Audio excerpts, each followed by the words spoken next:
سارے کام ہیں، اور مفتی محمد شفیع صاحب رحمۃ اللہ تعالی علیہ کے فتوے کو اللہ پاک نے اتنا قبول کیا ہوا تھا کہ جب دارالعلوم دیوبند سے آپ دارالعلوم کراچی اسلام آباد کراچی میں تشریف لائے تو اس وقت حضرت فرماتے ہیں کہ میری کم عمری کے باوجود میں دارالعلوم دیوبند میں اپنے ہاتھ سے 40,000 فتوے لکھ چکا ہوں۔ تو یہ بات ان کی بالکل بجا تھی کہ حضرت بیعت تو ہوں گا لیکن 2-2 4-4 گھنٹے کے جو اذکار ہیں یہ مجھ سے ہو نہیں سکیں گے، اس لیے میرے لیے کوئی آسان رستہ نکالا جائے۔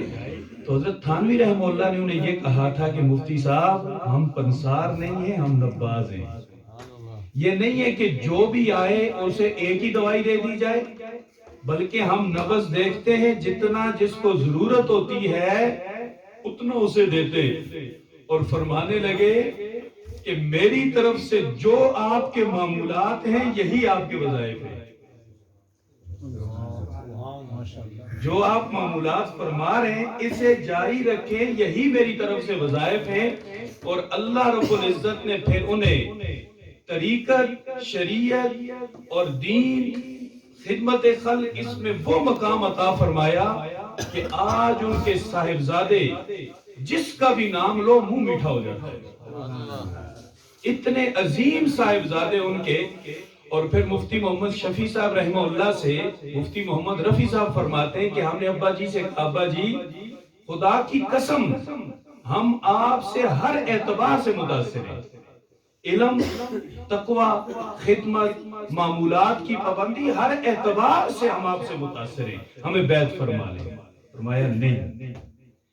کہتے ہم اصرار کرتے رہے، کئی سال گزر گئے، اور پھر ایک دن کہا کہ بچوں میں تمہیں ایک ایسے آدمی کے سپرد کر کے جا رہا ہوں، تمہارا ہاتھ ایک ایسے آدمی کے ہاتھ میں دے کے جا رہا ہوں جو عالم تو نہیں ہے لیکن میں اسے اپنے آپ سے بہتر سمجھتا ہوں۔ اور پھر ان حضرات کا ہاتھ دیا تو ڈاکٹر عبدالحی عارفی رحمہ اللہ جو ہومیوپیتھک ڈاکٹر تھے، عالم نہیں تھے، لیکن اللہ کے ہاں ان کا وہ مقام تھا کہ جو اللہ والے جانتے تھے۔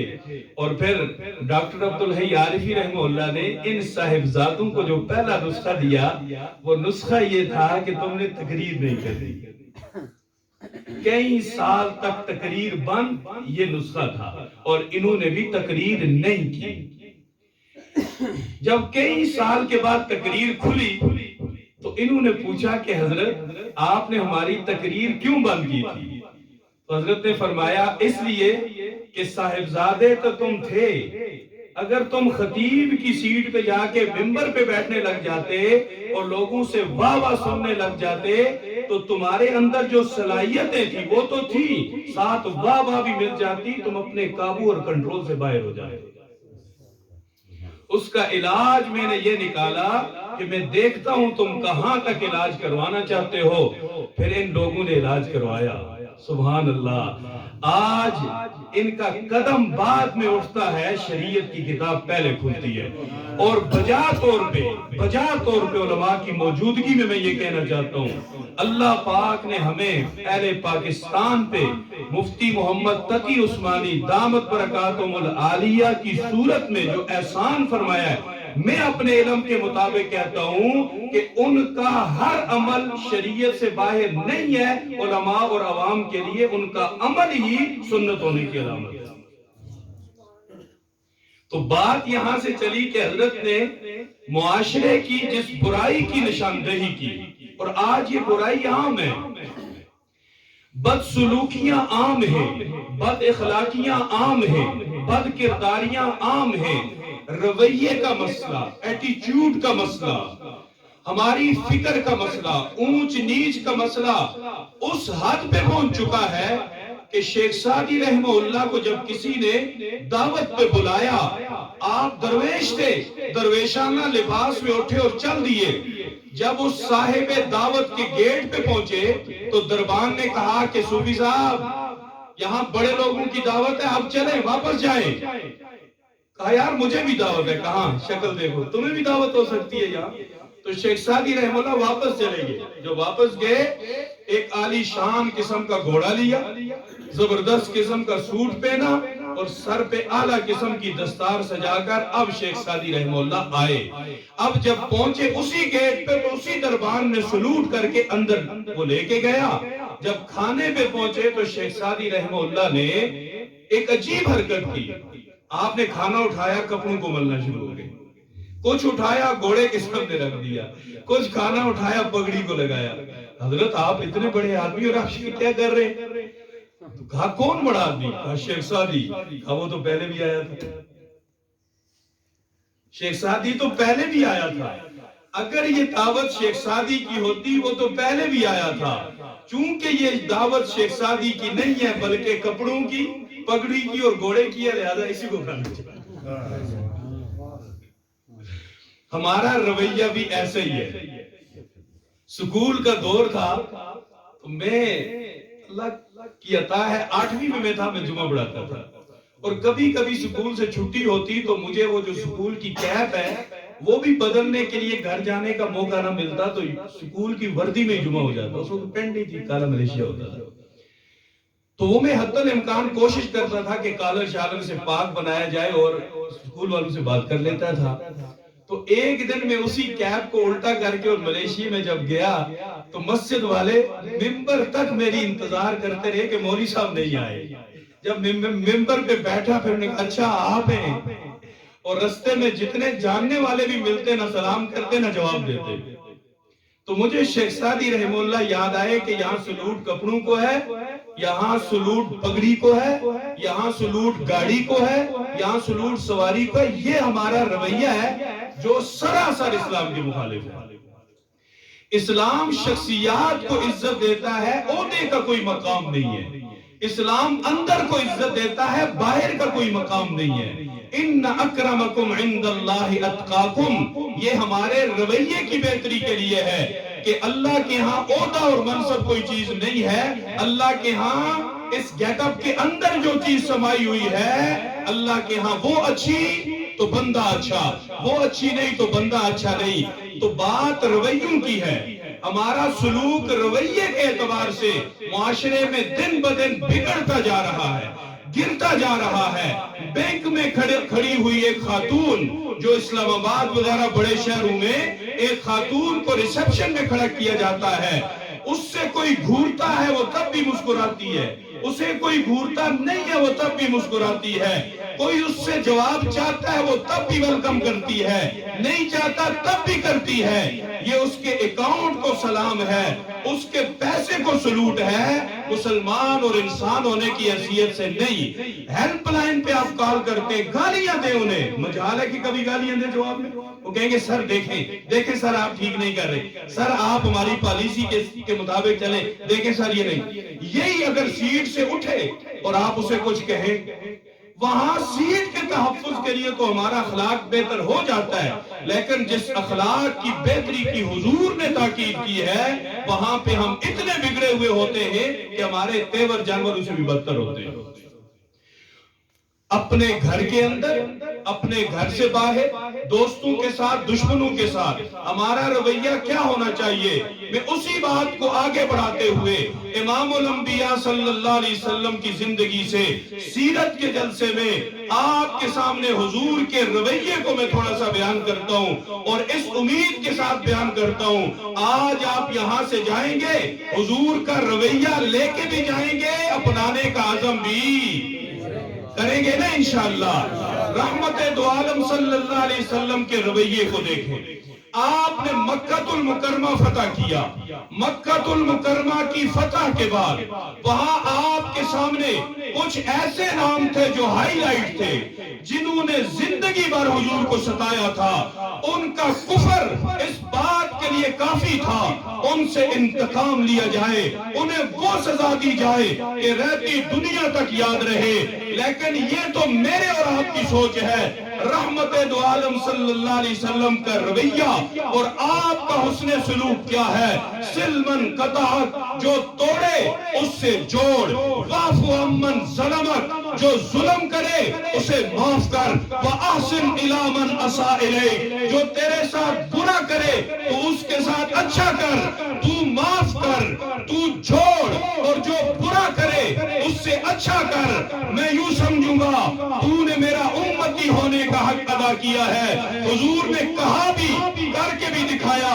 وہ کردار سامنے تھے، ان میں سب سے بڑے کردار کا نام حضرت ابو سفیان رضی اللہ تعالیٰ عنہ، دوسرے کردار کا نام حضرت ہندہ رضی اللہ تعالیٰ عنہ، تیسرے کردار کا نام عمیر بن وہب رضی اللہ تعالیٰ عنہ، چوتھے کردار کا نام صفوان بن امیہ رضی اللہ تعالیٰ عنہ، پانچویں کردار کا نام جس نے سجدے کی حالت میں اوجڑی پھینکی تھی، چھٹے کردار کا نام جب میرے نبی کی لخت جگر حضرت زینب ہجرت کر رہی تھی، آپ کو برچھا مار کے آپ کو سواری سے گرایا، آپ کا حمل ضائع ہوا، اور اسی میں میرے نبی کی لخت جگر دنیا سے چلی گئی۔ یہ سارے کردار میرے نبی کے سامنے تھے، ان کے ظلم دیکھو، ان کا سلوک دیکھو، ان کا معاملہ دیکھو، ان کی ستم ظریفیاں دیکھو، اور میرے مسلمان بھائیوں اپنے نبی کا رد عمل دیکھو۔ لَقَدْ كَانَ لَكُمْ فِي رَسُولِ اللَّهِ أُسْوَةٌ حَسَنَةٌ، آئیڈیل، نمونہ، مثال تمہارے لیے حضور کی زندگی ہے۔ آؤ جب آئیڈیل حضور ہے، حضور کو دیکھے، نمونہ حضور ہے، حضور کو دیکھے، مثال حضور ہے، حضور کو دیکھے۔ میرے آقا صلی اللہ علیہ وسلم نے فردن فردن سب کو یوں معاف کیا۔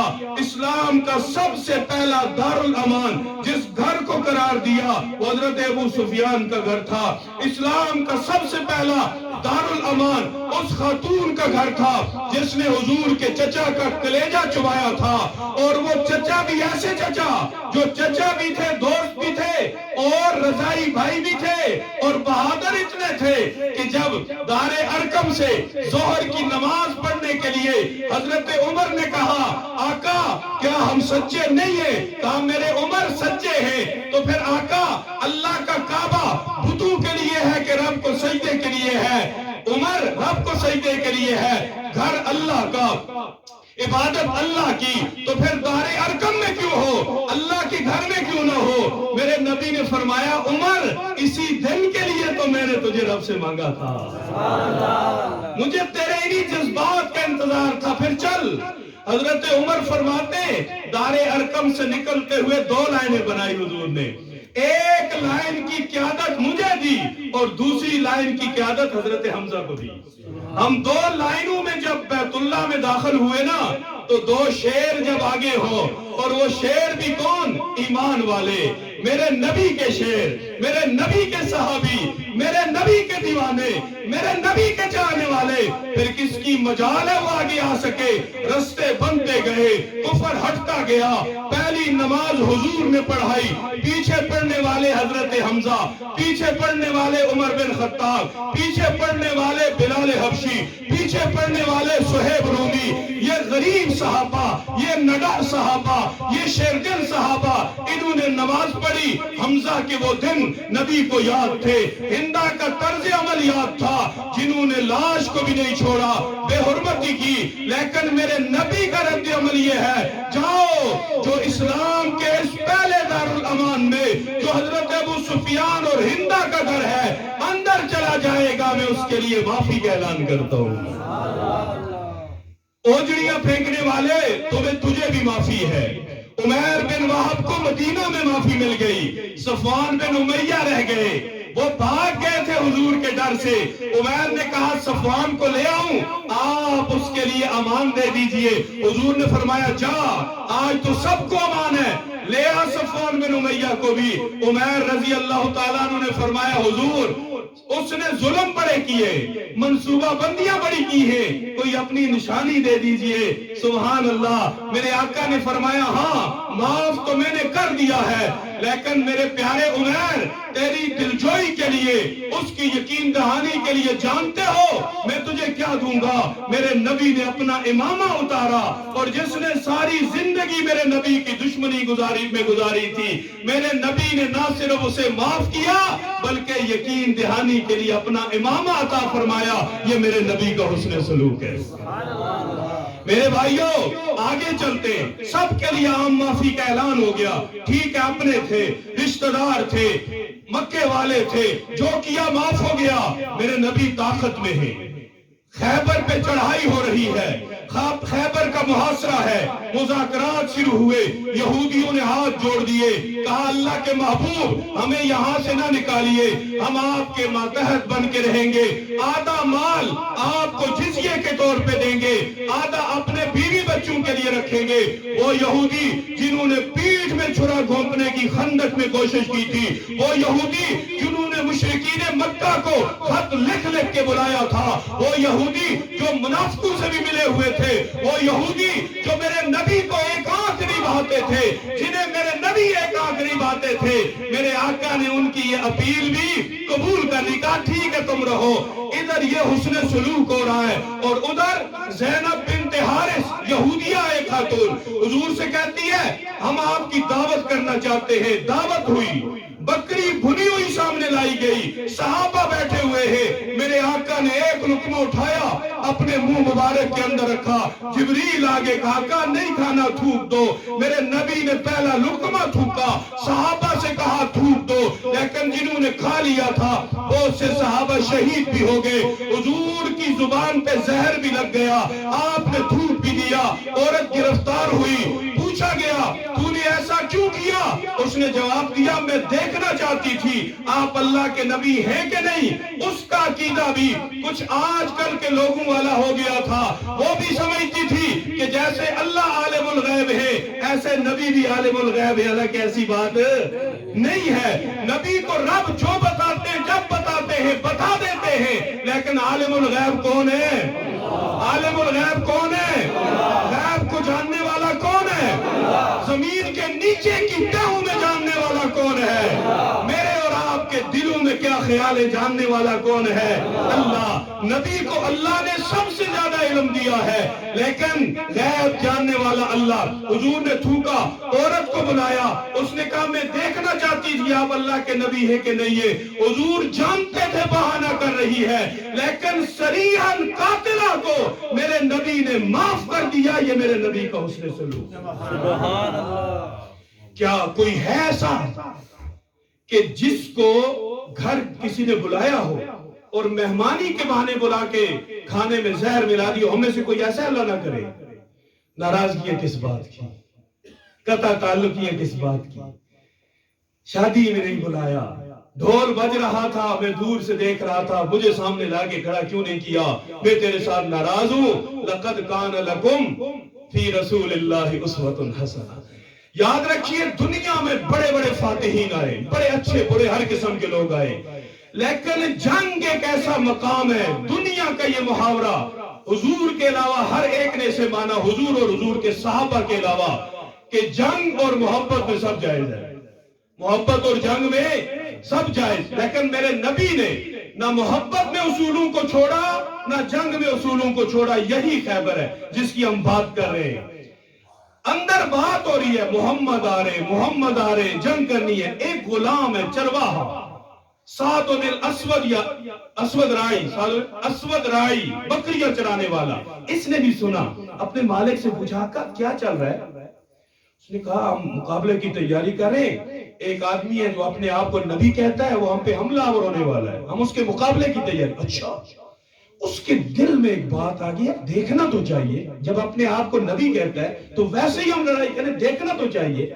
وہ بکریاں چراتے چراتے قلعے سے باہر نکلتا ہے، حضور نے محاصرہ کیا ہوا ہے، سیدھا رسول اللہ کی خدمت میں آتا ہے اور آ کے پوچھتا ہے آپ کون ہیں؟ فرمایا میں اللہ کا نبی ہوں، آپ کا پیغام کیا ہے؟ کہا لا الہ الا اللہ محمد الرسول اللہ۔ اگر میں بھی قبول کر لوں مجھے ملے گا کیا؟ میرے آقا نے فرمایا تیرے وہی حقوق ہوں گے جو میرے کسی بھی صحابی کے ہیں، تیرے وہی وہ حقوق ہوں گے جو کسی بڑے سے بڑے صحابی کے ہیں، اور میں تجھے یہ بشارت دیتا ہوں اللہ تجھے جنت دیں گے۔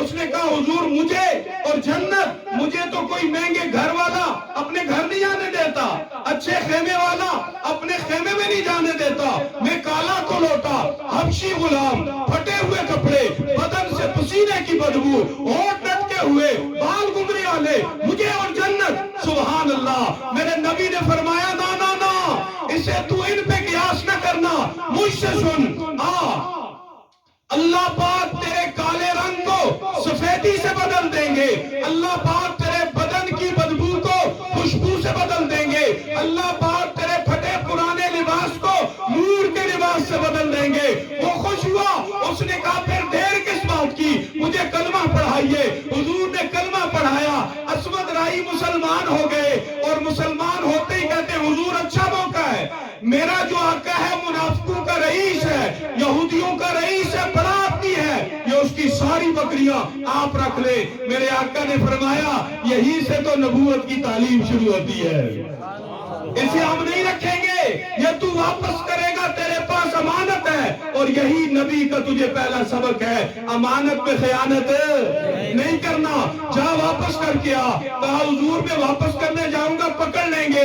اللہ کے رسول نے فرمایا طریقہ میں بتاتا ہوں، قلعے سے دور رہنا اور ان بکریوں کو پیچھے سے آواز دے کے کہنا جاؤ اب میرا تمہارا کوئی تعلق نہیں ہے، تمہارا مالک یہودی ہے اور میں محمد کا غلام بن گیا ہوں، جاؤ۔ وہ ایسے ہی کرتا رہا، بکریاں جڑی، ایک غلہ بنا اور سیدھی قلعے کے اندر داخل ہو گئی، بکریاں اپنے مالک کے پاس پہنچ گئی۔ جو نبی جنگ میں بھی کسی کا مال غصب نہ کرے، کسی کا مال نہ حق نہ لے، وہ میرے اور آپ کے آقا جناب محمد الرسول اللہ صلی اللہ علیہ وسلم ہے، اور یہی میرے نبی کا حسن سلوک ہے۔ ہمارے ہاں جس سے بول چال بند ہے، اس کی مرغی گھر کے سامنے آ جائے ادھر ادھر دیکھ کے اس کو بھی بٹا چھینک دیتے ہیں۔ کون سا کیمرہ لگا ہوا ہے؟ بکری آ گئی، اسے تو وہ نشانہ لگاتے ہیں کہ نہ گھر کی رہے نہ گھاٹ کی، اور پھر کہتے ہیں بوٹے کہندی اسی ہے۔ ہمارے ہاں زمینیں ممنوع ہو جاتی ہیں، خوشیاں غمیاں اپنی اپنی ہو جاتی ہیں، اور جس نبی کے ساتھ ہماری نسبت ہے وہ جنگ میں بھی حسن سلوک کا عادی ہے، حسن سلوک کا قائل ہے، برا سلوک میرا نبی جنگ میں بھی نہیں کرتے۔ آؤ آگے چلتے ہیں، غزوہ بنو المصطلق یا مصطلق، صحیح تلفظ مجھے نہیں آتا، اس جنگ کے اندر آپ کے ساتھ عبداللہ بن ابی رئیس المنافقین بھی ہے، یہ آپ کے ساتھیوں میں ہے، آپ کے ساتھ چل رہا ہے، دنیا کے سامنے یہ آپ کے رفقا میں سے ہے۔ اس نے اس جنگ کے موقع پہ ایک جملہ بولا، اپنے لوگوں میں بولا، کہنے لگا مدینہ واپس جائیں، عزت والے ذلیلوں کو نکال دیں گے۔ گویا اس نے میرے نبی کو ذلیل کہا۔ ایک صحابی رسول نے حضور سے کہا اس نے یہ جملہ بولا ہے، وہ چونکہ چرب زبان تھا، میں کہہ سکتا ہوں، میں ایسا کہہ سکتا ہوں۔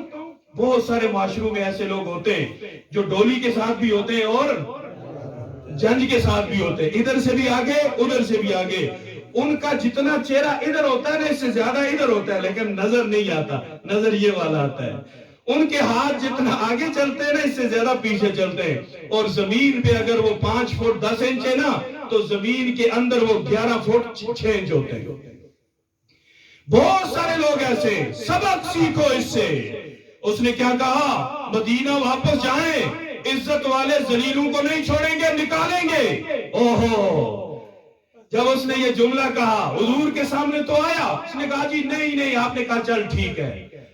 میرے نبی کے صحابی کے لیے اللہ چپ نہ رہ سکے، اللہ نے پوری سورہ منافقون اتاری اور اس میں کہا کہ یہ جھوٹ بولتے ہیں، تیرے صحابہ بھی سچے ہیں، تو بھی سچا ہے، تیرا صحابی جھوٹا نہیں ہو سکتا، غلط بیانی نہیں کر سکتا۔ بات آئی گئی ہو گئی، عبداللہ بن ابی بن سلول، یہ سچے عاشق رسول اور صحابی رسول، ان کے دل میں بات آ گئی۔ سبحان اللہ، صحابہ اس کو کہتے ہیں، ایک طرف باپ ہے اور دوسری طرف جناب محمد الرسول اللہ صلی اللہ علیہ وسلم۔ کہا آپے کو نہیں چھوڑنا، اس منافق کا علاج کرنا ہے۔ بیٹا آ کے مدینہ کے دروازے پہ کھڑا ہو گیا اور اس نے کہا تو نے یہ کہا؟ تو میں نے نہیں کہا، تو نے کہا ہے، تو یہ کہے گا میں سب سے بڑا ذلیل ہوں اور محمد سب سے بڑی عزت والے، اگر نہیں کہے گا یہاں سے قدم نہیں اٹھانے دوں گا۔ اس نے کہا ہاں میں ذلیل ہوں اور محمد رسول اللہ عزت والے۔ پھر بیٹے نے اندر جانے دیا، جب مرا یہی بیٹا آیا اور اس نے کہا حضور عزت کا معاملہ ہے، برادری کا معاملہ ہے، آئے جنازہ پڑھا دے۔ اللہ اکبر، میرے نبی نے ایک لمحے بھی اس جملے کو نہیں سوچا. آپ نے اس کی دشمنیاں سازشیں نہیں سوچی. غزوہ خندق میں اس کا کردار حضور نے نہیں سوچا. غزوہ احد میں اس کا 300 لوگوں کو لے کے واپس پلٹنا نہیں سوچا. چل پڑے. اور حضرت عمر ساتھ ساتھ، کبھی ادھر سے کبھی. حضور اللہ کیا کہتے ہیں؟ اللہ کہتے ہیں ان تستغفر لهم 70 مرۃ فلن یغفر اللہ. اگر 70 مرتبہ بھی آپ ان کے لیے معافی مانگیں گے میں معاف نہیں کروں گا. اور حسن سلوک کے علم بردار کا جواب کیا ہے؟ عمر، ابھی رب کی طرف سے نہ جانے کا حکم نہیں آیا. اگر اللہ نے 70 دفعہ منع کیا میں 71 دفعہ استغفار کروں گا، شاید اللہ معاف کرے. کیا حضور کو پتا نہیں تھا یہ منافق ہے؟ یہ میرے نبی کا حسن سلوک میرے اور آپ کے لیے مشعل راہ ہے. جنہوں نے اپنی زندگی کے دائرے کو محدود اور مسدود کیا ہے. ہم ایک بندے سے ناراض ہو کر قطع تعلقی کر کے اپنے ارد گرد ایک دائرہ کھینچتے ہیں، چاہے وہ دور ہو اسے تالا لگا دیتے. جتنی ناراضگیاں بڑھتی ہیں اتنے دائرے بڑھتے ہیں، اور ایک وقت آتا ہے کہ بندہ اکیلا رہ جاتا ہے. اس وقت وہ انسانوں کو ترستا ہے، کوئی اسے سلام کرنے والا نہیں ہوتا. میں ابھی ایک جملہ مولانا مفتی منیر صاحب کے ساتھ میں بات کر رہا تھا، مجھے بڑا اچھا لگا. کہا کہ کسی سے دور رہو اتنا کہ اسے اپنی دوری کا احساس دلا دو، لیکن اتنا دور نہ رہو کہ وہ تمہارے بغیر جینا سیکھ لے. کسی سے دور رہو اتنا اسے اپنی ہونے کا احساس دلاؤ کہ میں تھا تیری زندگی میں اور تیری زندگی میں میرے بغیر کوئی کمی ہے. لیکن اتنا دور نہ ہو جاؤ کہ وہ تمہارے بغیر ہی جینا سیکھ لے. پھر تم اس کے لیے غیرام ہو. پھر تم سمجھتے رہو گے کہ میں اہم تھا، میرا وہم تھا. پھر قبر پہ لکھا ہوگا میں اہم تھا، میرا وہم تھا.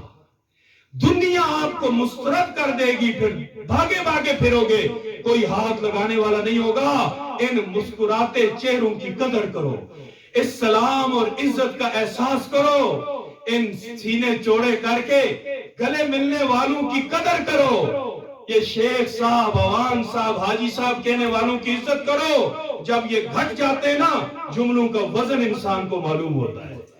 میرے نبی کا حسن سلوک اس کے ساتھ یہ ہے. اور دوسرا غزوہ ذات الرقاع، حضور واپس لوٹے اور یہ جنگ کیسی ہے کہ جس میں پاؤں پہ پہننے کے لیے صحابہ کے پاس جوتے نہیں ہیں، کپڑے پھاڑ کے ٹکڑے کر کے پاؤں پہ لپیٹے ہوئے. لیکن حضور نے کہا ہے جنگ کرنی ہے، یہ نہیں کہا میرے پاس جوتے نہیں ہیں، میرے پاس کپڑے نہیں ہیں. گئے حضور نے کہہ دیا آگ ہے تو کودے، حضور نے کہہ دیا سمندر ہے تو کودے، حضور نے کہہ دیا دشمن ہے تو بڑھ گئے، حضور نے کہہ دیا اپنا ہے نبی کا مخالف ہے ٹکرا گئے. جو اس کردار کا حامل ہو پھر رب بھی کہتا ہے میں تم سے راضی ہو گیا تو مجھ سے راضی ہو گئے. پھر اللہ بھی ہم المفلحون کہتے ہیں، پھر اللہ بھی ہم الراشدون کہتے ہیں، پھر اللہ بھی کہتے ہیں اولئک هم الفائزون، پھر اللہ بھی کہتے ہیں یہ وہ دل ہیں. باقی دلوں پہ ایمان لکھا ہوا ہوتا ہے، اور نبی کے صحابہ کے دلوں پہ ایمان لکھا ہوا نہیں ہوتا، اندر کھرچ کے ڈالا ہوا ہوتا ہے. اور اس میں حضور واپس آئے، تھکے ہوئے تھے. ایک درخت کے نیچے لیٹے، تلوار لٹکائی، کہیں سے غورث بن حارث، یہ کافر آ گیا، غورث بن حارث. اس نے تلوار اٹھائی، حضور پہ تان لی. اللہ کے رسول بیدار ہوئے، کون بچائے گا؟ میرے نبی کی زبان سے نکلا اللہ. کیا کہا؟ اللہ. تو لکھنے والے لکھتے ہیں کہ یہ نبی کا روب تھا، نبوت کا دبدبہ تھا، یا رب کی تقدیر تھی. کچھ تھا جس نے اس کے ہاتھوں کو لرزایا، اور لرزتے ہاتھوں کے ساتھ اس کے ہاتھ سے تلوار گر گئی. اور لفظ اللہ کی تاثیر کیا ہے؟ ہمارے شیخ فرماتے ہیں میں جہاز میں جا رہا تھا، میرے حلیے کو گیٹ اپ کو دیکھ کے ایک عام سا دنیا پرست آدمی بیٹھا ہوا تھا. مجھے کہتا ہے بزرگوں کدھر جا رہے ہو؟ میں نے کہا جا رہا ہوں اللہ کی زمین پہ لوگوں کو اللہ اللہ سکھاتا ہوں. کہا وقت ضائع کرتے. کہتا ہے وقت ضائع کرتے ہو، یہ اللہ اللہ سکھانے سے کیا ملتا ہے؟ میں نے کہا کیوں بھائی؟ میں نے کہا اللہ اللہ کی ضربیں لگانے سے دل پاک ہوتا ہے، دل کی قدورتیں دور ہوتی ہیں، اللہ کی محبت پیدا ہوتی ہے، انسان کا تن من روشن ہوتا ہے. اس نے کہا اللہ. مجھے تو کچھ بھی نہیں ہوا، اس لفظ سے لفظوں کی کوئی تاثیر نہیں، اس سے کچھ بھی نہیں ہوتا۔ حضرت فرماتے ہیں میں نے کہا تو بڑا بغیرت ہے۔ وہ سرخ ہو گیا، جب سرخ ہوا پھٹنے لگا، میں نے کہا معاف کرنا، لفظوں کی تاثیر تو نہیں ہوتی۔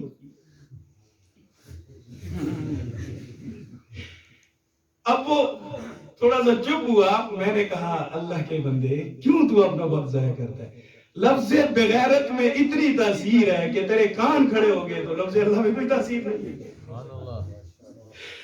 ذرا اپنے دل کو تیار کر، اس کی کھیتی کو ہموار کر، پھر دیکھ اللہ کا بیج جب ڈلے گا ایمان کا پودا کھلے گا، اور پھر اس کا اظہار تن پہ بھی ہوگا، من پہ بھی ہوگا، پھر تیرا تن بھی روشن ہوگا، تیرا من بھی روشن ہوگا۔ اللہ جب کہا نا کانپا ہو، تلوار گری، اب حضور نے اٹھائی، کہا بتا اب کون بچائے گا؟ کہا میرا تو اللہ ہی نہیں ہے، آپ بس میرے سب کو چھوڑتے تو چھوڑ دیں، مارتے تو مار دیں۔ کہا جا جا، میں نے تجھے معاف کیا، تو بھی کیا یاد کرے گا کہ کس سے واسطہ پڑا ہے۔ اس نے پیچھے مڑ کے نہیں دیکھا، دوڑ لگا دی، دوڑتے دوڑتے اپنی قوم میں پہنچا، کہا لوگوں ادھر آؤ ادھر آؤ۔ سب جمع ہوئے، کہا اس ذات کی قسم جس نے مجھے اور آپ کو پیدا کیا ہے، کائنات کے سب سے اعلیٰ انسان سے مل کے آ رہا ہوں، ملنا ہے تو میرے ساتھ چلو۔ کائنات کے سب سے اعلیٰ انسان سے جو موت کے بدلے میں زندگی دیتا ہے، میں نے یوں کیا، اس نے یوں کیا، اچھا سب آئے، اور میرے نبی کے اس ایک حسن سلوک نے صرف ایک کو نہیں، اس کے پورے خاندان کو کلمہ پڑھنے پہ مجبور کر دیا۔ سارا خاندان مسلمان ہوا۔ یہ اسلام ایسے نہیں پھیلا۔ 313 تھے بدر میں، پہلے دن سموار والے دن تو 3 تھے، منگل کو 4 ہوئے، دار ارقم میں 40 ہوئے، بدر میں 313 تھے، حدیبیہ پہ 1400 تھے، احد میں 1000 تھے، 8 سال گزر گئے، مکہ فتح ہوا تو 10,000 تھے، 2 سال گزرے تو 1,44,000 تھے۔ 2 سال، 10 ہجری میں آخری حج ہوا، اور حج میں میرے نبی کے سامنے کتنے تھے؟ 1,44,000۔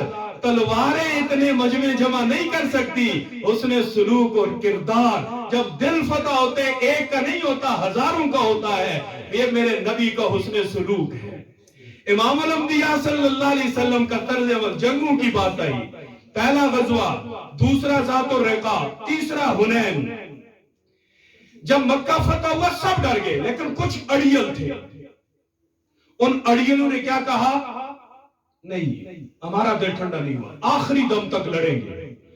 ان میں 2 قبیلے تھے، ثقیف اور حوازن، یہ جمع ہوئے اور انہوں نے اپنا سردار بنایا عوف بن مالک بن عوف النصری کو، اسے سردار بنایا۔ اس نے بڑی عجیب حکمت عملی کر دی۔ اس کی حکمت عملی، اس نے کہا سب جوان جائیں گے، سب بوڑھے جائیں گے، سب عورتیں جائیں گی، سب بچے جائیں گے، جتنا مال ہے سب جائے گا، گھر خالی کریں گے تاکہ پیچھے کسی کو گھر کا خیال ہی نہ ہو۔ اور دریب بن سما، دریب بن سما، یہ بڑا تھا بوڑھا، بڑا چالاک تھا، کہتے ہیں اندھا بھی تھا۔ اس نے جب جگہ پہ ایک جگہ پہنچے، کہا کون سی جگہ ہے؟ کہا فلاں، کہا ادھر ہی رکو، تیروں والوں کو اوپر بھیج دو، فلاں فلاں فلاں جگہ پہ جاؤ، جب وہ آئیں گے اچانک حملہ کر دینا، پھر دیکھنا کیا ہوتا ہے۔ اور اس کی حکمت عملی بڑی کامیاب ہوئی، صحابہ جا رہے مزے سے، جھنڈے اٹھائے، اوپر سے تیر برسنے شروع ہو گئے۔ جب تیر برسے، پاؤں اکھڑ گئے، تو صرف میدان میں امام الانبیاء صلی اللہ علیہ وسلم، 100 صحابہ دائیں بائیں، اور حضور فرما رہے تھے انا النبی لا کذب انا ابن عبد المطلب، میں نبی ہوں عبد المطلب کا بیٹا، عبداللہ کا بیٹا، قریش خاندان سے ہوں، میں کوئی عام آدمی نہیں ہوں، نہ جاؤ۔ صحابہ واپس پلٹے، اب حملہ ہوا، حملے کے بعد فتح ہوئی۔ اس فتح میں مسلمانوں کے ہاتھ کیا لگا؟ 6,000 غلام۔ کتنے؟ 6,000 غلام۔ آگے سنیے، 24,000 اونٹ، 24,000 اونٹ مجھوئی کو لو کہیں گڑی بزارہ تک، ان سے میرے 24,000 پہ پورے نہیں آئے۔ 24,000 اونٹ، 40,000 بکریاں، 1,60,000 درہم کا چاندی، اور باقی لونڈیاں اور مال و اسباب اس کے علاوہ تھا۔ یہ سب حضور کے پاس تھا۔ آپ نے سب کو دیکھا اور پھر پوچھا اوہ مالک بن عوف النصری کہاں ہے؟ کہا حضور چھپتا پھر رہا ہے، کہیں پناہ لیا ہوا ہے، آپ سے بچ کے اپنے لوگ مار دیں گے کہ تیری حکمت عملی نے ہمیں بالکل زیرو پہ لا کے کھڑا کر دیا۔ تو آقا نے فرمایا اخبروا مالکن انہو ان اتانی مسلمن رددت علیہ اہلہ ومالہ وَأَعْطَيْتُهُ مِئَةً مِّنَ الْإِبِلِ، اس سے کہو، مالک سے کہو آجا، اگر تو مسلمان بن کے آئے گا میرا وعدہ ہے تیرا سارا مال، تیرے سارے رشتہ دار میں تجھے اسلام کے عوض میں عطا کر دوں گا، اور تیرا عہدہ بھی بحال رہے گا، تجھے امارت سے بھی نہیں ہٹاؤں گا، اور آجا محمد صلی اللہ علیہ وسلم تجھے تحفے میں اپنی طرف سے 100 اونٹ بھی عطا کریں گے۔ بھلا جنگ کے مقابلین سے ایسا کیا جاتا ہے، جو ایسا کرتا ہے اسے امام الانبیاء صلی اللہ علیہ وسلم کہا جاتا ہے۔ یہ میرے آقا صلی اللہ علیہ وسلم نے جب آپ کے بڑے داماد ابو العاص بدر کے قیدیوں میں آئے، مسجد نبوی کے ستون کے ساتھ بندے ہوئے ہیں، اور حضور فجر کی نماز پڑھانے کے لیے آئے، فجر کے بعد فیصلے ہوتے اس کو یہ کرو، اس کو یہ کرو، اس کو یہ کرو۔ ہمارے ہاں فیصلے اس لیے نہیں ہوتے، فجر ہی نہیں ہوتی۔ جب فجر ہونے لگے گی نا تو فیصلے ہوں گے، اور پھر اچھے ہوں گے یا برے ہوں گے یہ بعد کی بات ہے، لیکن پہلے فجر تو ہو نا۔ تو اس لیے کل سے فجر بھی ہونی چاہیے، ٹھیک ہے، 6:10 پہ ہوتی ہے، اور میرا خیال ہے 6:47 تک اسلام آباد میں وقت رہتا ہے، تو اٹھ کے پڑھ لینی چاہیے، کیونکہ حضور کی آنکھیں ٹھنڈی ہوتی ہیں۔ غلامی رسول میں موت بھی قبول ہے، لیکن اوپر سے کمبل ہٹانا قبول نہیں ہے۔ مار چھوڑو، نمازہ سے نہ جائے، مار چھوڑو، ورنہ قبول ہے غلامی رسول میں، لیکن وہ کام نہیں کرنا جس کے غلام ہے اس کا سینہ ٹھنڈا ہو، اس کی آنکھیں ٹھنڈی نہیں کرنی ہے انشاءاللہ، ضرور کرنی ہے۔ جیسے آپ کے جذبات، آپ کی حضور اور صحابہ سے محبت کی گرمی، یہ جذبات کی گرمی ہے کہ اس شدید ٹھنڈ میں میں پسینے سے شرابور ہوں، تو بہت ساری باتیں آپ کی مہربانی آپ نے مانی۔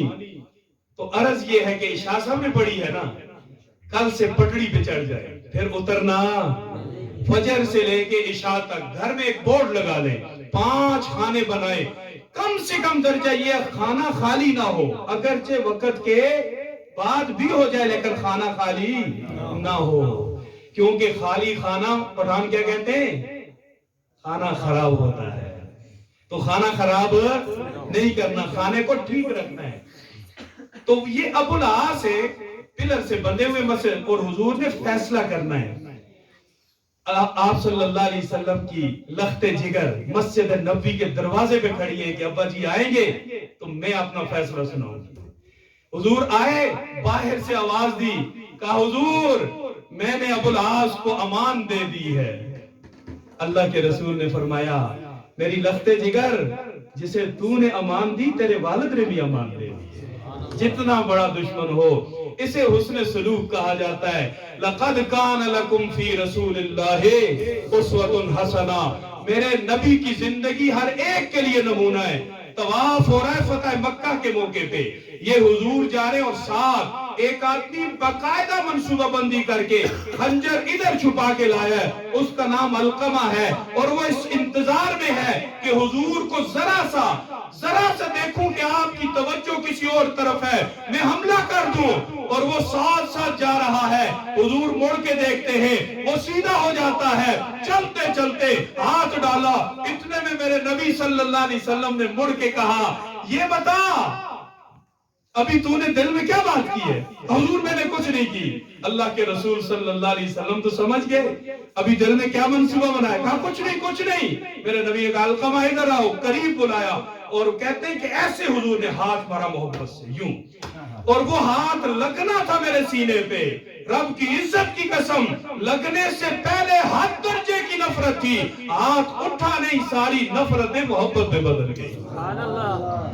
یہودی آیا، اور یہودی زید بن کچھ اس کا نام تھا زید، اس کے نام کا پہلا حرف زید. حضور نے قرضہ لیا، 3 دن ابھی باقی تھے، 3 دن، اور وہ آیا صحابہ کی موجودگی میں، حضور کے گلے میں پڑی ہوئی چادر کو زور سے کھینچا، اور کھینچتے ہی بولا کیا، تم عبد المطلب ایسے تیسے وعدہ خلاف ہو، وقت پہ پیسے واپس نہیں کرتے ہو. حضرت عمر آگے بڑھے، ابھی اس کا کام کرتا ہوں. آپ صلی اللہ علیہ وسلم نے مسکراتے ہوئے کہا عمر پیچھے ہٹو، اور اس سے کہا ابھی تو 3 دن باقی ہے، چلو پیسے تیرے تھے.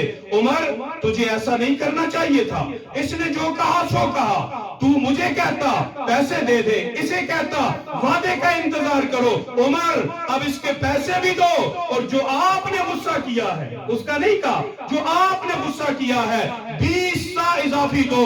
60 کلو غلہ اس کی سواری پہ لادا گیا.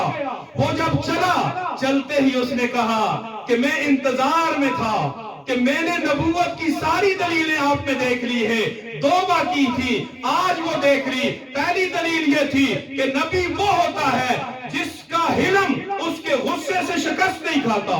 حلم دبتا نہیں، غصہ حاوی نہیں ہوتا، بلکہ غصہ دب جاتا ہے، معافی غالب آ جاتی ہے. اور دوسری دلیل جو میں دیکھنا چاہتا تھا، جس کے لیے میں نے سب کچھ کیا، نبی وہ ہوتا ہے جس کے ساتھ جتنا برا کیا جائے وہ اتنا ہی برداشت کرتا جاتا ہے. مجھے دونوں نشانیاں مل گئی. آقا مجھے کچھ نہیں چاہیے، آپ کی غلامی چاہیے. اس نے کلمہ پڑھا اور مسلمان ہو گیا. اسے میرے نبی کا حسن سلوک کہتے. آخری بات، حضرت انس رضی اللہ تعالیٰ عنہ فرماتے میں جا رہا تھا، حضور کے کندھے مبارک پہ ایک چادر تھی جس کی سائیڈیں کھردری اور موٹی تھی. ایک بدو آیا، چادر کھینچی، زور سے کھینچی، اور کہا کہ یہ جو تیرے پاس غلہ ہے نا، جلدی کر میرے دونوں اونٹوں پہ لاد، ان کو لوڈ کر دے. اور اگلی بات بڑی خطرناک کی، اس نے کہا کہ نہ تو یہ غلہ تیرا ہے نہ تیرے باپ کا ہے. رسول اللہ صلی اللہ علیہ وسلم سن کے مسکراتے رہے، اور پھر آپ نے فرمایا ٹھیک ہے، یہ غلہ میرا بھی نہیں ہے، میرے باپ کا بھی نہیں ہے، اللہ کا ہے. ابھی میرے پاس ہے، تقسیم کرنے والا میں ہوں. تو مجھے بتا جو تو نے میرے ساتھ کیا ہے، کیا تیرے ساتھ ایسا ہی کیا جائے؟ اس نے کہا نہیں. اس نے کہا نہیں. اتنے وثوق سے کہا. رسول اللہ صلی اللہ علیہ وسلم نے کیوں نہیں؟ اس نے کہا اس لیے کہ مجھے پتا ہے آپ کے ساتھ برائی کی جائے آپ بدلہ بھلائی سے دیتے ہیں. آپ برائی کا بدلہ برائی سے نہیں بلکہ بھلائی سے دیتے. یہ جواب سن کے حضور مسکرائے اور کہا ایک من گندم ایک سائیڈ پہ لا دو اور ایک من جو دوسری سائیڈ پہ لا دو اور اسے حضور کا تحفہ دے کے رخصت کرو. الہام کی رمجم کہیں بخشش کی گٹا ہے، یہ دل کا نگر ہے کہ مدینے کی فضا ہے. سانسوں میں مہکتی ہے مناجات کی کلیاں، کلیوں کے کٹوروں پہ تیرا نام لکھا ہے. گلیوں میں اترتی ہے ملائک کی قطاریں، احساس کی بستی میں عجب جشن بپا ہے. آیات کے جھرمٹ میں تیرے نام کی مسند، لفظوں کی انگوٹھی پہ نگینہ سا جڑا ہے. یا تیرے خد و خال سے خیرہ ماہ انجم، یا دھوپ نے سایہ تیرا خود اوڑ لیا ہے. اب کون حد حسن طلب سوچ سکے گا، کونین کی وسعت تو تہے دست دعا ہے. وآخر دعوانا ان الحمدللہ رب العالمین.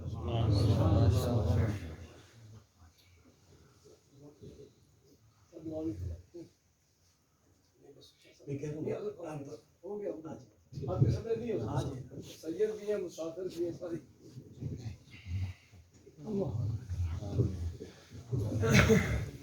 الحمدللہ رب العالمین والعاقبۃ للمتقین والصلاة والسلام علی رسولہ محمد وآلہ واصحابہ اجمعین. یا اللہ کریم اپنے فضل و کرم سے جو ہم نے کہا سنا اسے اپنی بارگاہ میں قبول فرما. یا اللہ اس میں ہم سب کو عمل کرنے کی توفیق عطا فرما دے. یا اللہ کریم کہنے والا سننے والوں سے زیادہ اس کا مستحق ہے. اللہ کریم ہم سب کے لیے آسانیاں فرما دے. یا اللہ کریم جتنے بھائی بزرگ یہاں بیٹھے ہیں، جس کے دل میں جو بھی جائز شرعی حاجت ہے، غیب کے خزانوں سے سب کی حاجات کو نیک تمناؤں کو پورا فرما دے. اللہ کریم اٹھنے سے پہلے ہماری زندگی کو تبدیل فرما کر انقلاب برپا فرما دے.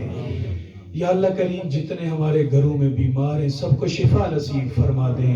یا اللہ کریم جتنے مقروض ہیں قرضوں کی ادائیگی کی صورت مقدر فرما دیں. یا اللہ جتنے دنیا سے رخصت ہو چکے ہیں سب کی مغفرت اور بخشش فرما دیں، جتنے زندہ ہیں ہمارے سمیت سب کو ہدایت اور صراط مستقیم عطا فرما دیں۔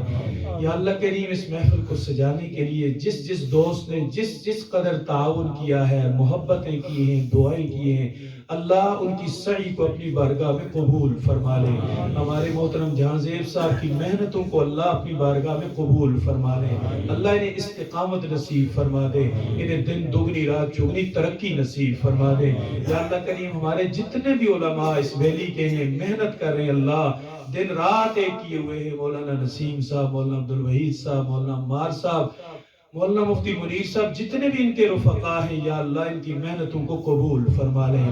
یا اللہ اپنے دین کی ترقی میں ہم سب کا حصہ شامل فرما دیں، آپس میں پیار اور محبت جوڑ نصیب فرما دیں۔ یا اللہ کریم جن جن بھائیوں کے دل میں جو بھی جائز شرعی حاجت ہے، غیب کے خزانوں سے سب کی حاجات کو، نیک تمناؤں کو پورا فرما دیں۔ وصلی اللہ تعالی علی خیر خلقہ محمد۔